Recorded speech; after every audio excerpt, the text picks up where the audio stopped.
Guys, ngayong araw nga pala ay pupunta tayong motor show at siyempre maliligo muna tayo, kaya kita kids, let's go. At dito nga tapos na tayo naligo, kaya syempre yan yung outfit natin ngayong araw. Dito nga ay palis na kami, syempre maglalakad muna tayo dyan. Malakad na tayo guys, kaya syempre grabe yung tako pogi. Nga pala yung sasakyan natin, nga pala yung dadaanan natin.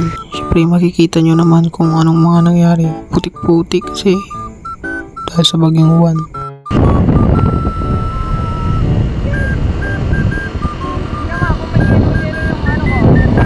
At dito nga pala nagpagas muna kami ng barkada ko para hindi kami magtulak pa uwi.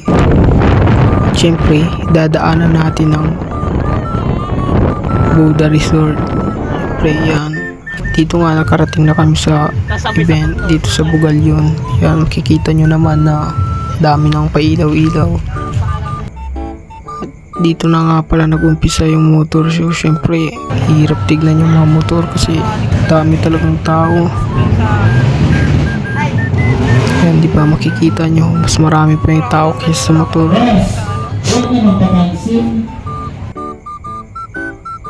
At dito nga pala ay grabe talaga. Yan, syempre makikita pa naman yung motor. At dito nga mag-uumpisa ng mga bombahan, kaya pakinggan nyo, let's go.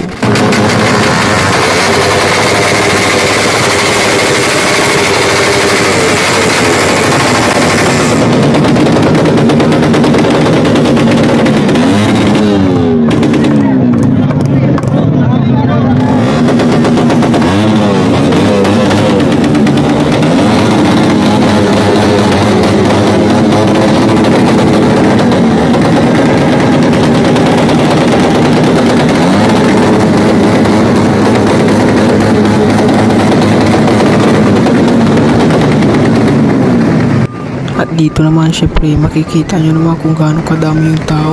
Ayan o, di mo nga alam kung saan ka dadaan, sobrang dami. Syempre enjoy pa din dahil motor show eh, wala tayong magagawa. Solid, solid talaga Bugalyon motor show.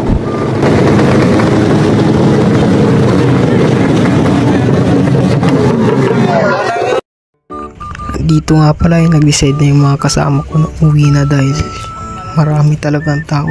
Mahirap na pag siksikan ka, hindi ka talaga makakalis. At syempre yan, palis na kami. Hindi nga namin alam kung uuwi kami o hindi, pero sige, thank you for watching. At syempre huwag nyo kakalimutan mag-subscribe at like sa ating YouTube channel. Kaya thank you, bye bye.